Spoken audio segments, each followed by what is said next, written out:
Welcome to निसा लिबास maker. अस्सलाम वालेकुम। आज हम फुली लूज़ प्लाज़ो की कटिंग करेंगे। तो सबसे पहले हम नीचे फैब्रिक को इक्वल करने के लिए यहाँ पे मार्किंग कर लेंगे। इससे फैब्रिक हमारा इक्वल हो जाता है।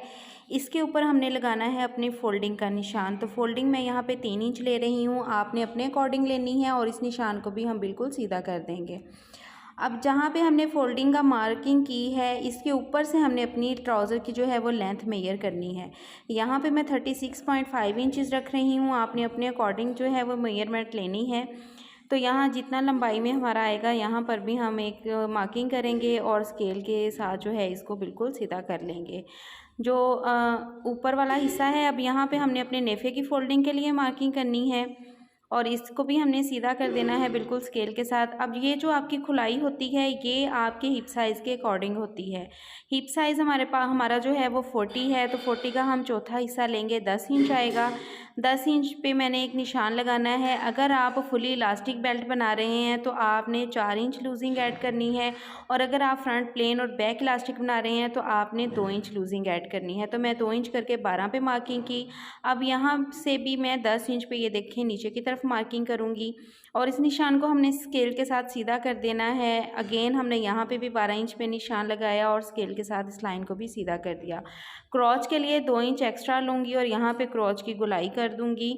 सेम मेथड आपने हर ट्राउज़र में ऊपर वाले एरिए का यही यूज़ करना है। बाकी जो भी ट्राउज़र होता है नीचे से उसकी कटिंग डिफरेंट होती है। ठीक है जी, ये ऊपर वाला पोर्शन हमारा कंप्लीट हो गया। अब हम करते हैं नीचे से इसकी मार्किंग। अब यहाँ से हम अपनी मार्किंग जो है वो देखेंगे टोटल हमने कितनी की है। तो यहाँ तक 14 इंचज़ आ रहा है, तो आपने बॉटम की तरफ अब जाना है। ये 14 इंचज़ है, तो नीचे जो है हमने 2 इंच प्लस कर लेने हैं, क्योंकि लूज़ प्लाजो है तो इसका जो बॉटम होता है वो थोड़ा लूज़ ही होता है। 16 इंच पे निशान लगाऊंगी। अब इन दोनों निशानों को हमने आपस में मिलाना है, कर्व स्केल यूज़ नहीं करेंगे, बिल्कुल सीधे स्केल के साथ आपने इन निशानों को आपस में मिला देना है। और इस तरह से इसकी भी मार्किंग कर ली। अब फ्रंट हमारा जो है वो हो चुका है कंप्लीट। एक्स्ट्रा फैब्रिक कटिंग कर देंगे। इसके बाद हमने ऊपर वाली 2 लेयर उठानी है और हमने फ्रंट अपना जो है उसकी कटिंग कर लेनी है। इसके अलावा अगर आप पैंट ट्राउज़र की कटिंग सीखना चाहते हैं तो उसकी वीडियो मैंने अपलोड कर दी हुई है, आप वो भी सीख सकते हैं कि पैंट ट्राउज़र की कटिंग किस तरह से करते हैं। आपको बहुत ही आसान तरीके से समझाया है, बहुत ही आसानी से। अगर आप बिगनर्स हैं तो आपको हर तरह का पैंट ट्राउज़र कटिंग करना आ जाएगा। तो यहाँ पे देखिए हमने अपने वाले फ्रंट हिस्से की कटिंग की। अब 2 इंच यहाँ पे एक्स्ट्रा लेंगे बैक पार्ट के लिए, और इस लाइन को आप अपनी आसानी के लिए इस तरह से बिल्कुल सीधा कर लें ताकि आपको पता चल जाए कि बैक पार्ट हमारा इस तरफ को आ रहा है। अब ऊपर से मैंने 2.5 इंच पे निशान लगाना है और ये ऊपर से जो हमने निशान लगाना है इसको हम बाद में सीधा करेंगे। नीचे से क्रॉच के लिए भी 2 इंच पे निशान लगाऊंगी। अगर हेल्दी हैं तो आपने 2.5 से 3 इंच भी निशान लगा सकते हैं। अब इन निशानों को भी हमने बिल्कुल स्केल के साथ सीधा कर देना है।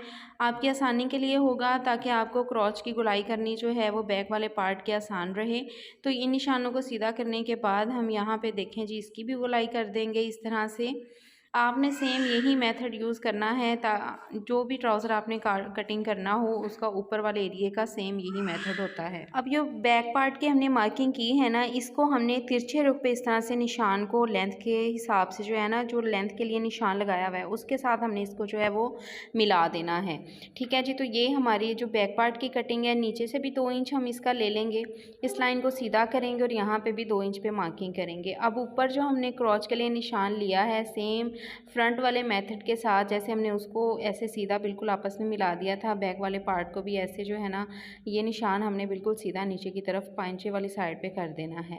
अब ये बैक पार्ट की भी हमारी मेजरमेंट कंप्लीट हो चुकी, मार्किंग कर ली हमने, इसकी भी हम इस तरह से जो है वो कटिंग कर लेंगे। अगर आप बिगनर्स हैं और सिलाई सीखना चाहते हैं तो आप मेरी प्लेलिस्ट को वॉच करें, उस पर मैंने सिलाई कोर्स जो है वो अपलोड किया हुआ है। बेसिक से प्रोफेशनल सारी क्लासेस दी हुई हैं, वहाँ से वॉच करके तो सिलाई सीख सकते हैं। तो ये जी हमारे लूज़ प्लाज़ो की कटिंग जो है वो कंप्लीट हो चुकी है। इसकी जो स्टिचिंग है वो मैंने अपलोड की हुई है। यहाँ बॉटम पे मैं हल्के हल्के कट्स लगा रही हूँ ताकि हमें फ़ोल्डिंग का पता चल सके कि कहाँ तक हमने फ़ोल्डिंग लेनी है। तो स्टिचिंग आपने इसकी सिंपल ट्राउज़र की तरह ही करनी है, ऊपर से जिस तरह के हम अपना सिंपल ट्राउज़र स्टिच करते हैं। बाकी आप मेरी इस वीडियो को देख लीजिएगा तो आपको पता चल जाएगा कि हमने स्टिचिंग किस तरह से इसकी करनी है। तो देखें जी, स्टिच होने के बाद इसकी लुक कुछ इस तरह से होती है। नीचे से ये लूज़ प्लाज़ो आजकल फ़ैशन में बहुत ही इन है। लंबी कमीज़ों के साथ लड़कियां आजकल इनको बहुत ही जो हैं वो शौक़ से पहनती हैं। तो ये थी जी आज की हमारी वीडियो। होपफुली कि ये कटिंग आपके लिए बहुत ही आसान होगी। अगर आपको मेरा मेथड आसान लगा हो तो प्यारा सा कमेंट करके मुझे लाजमी बताइएगा। मिलते हैं जी नेक्स्ट वीडियो में, तब तक अपना बहुत सारा ख्याल रखिए।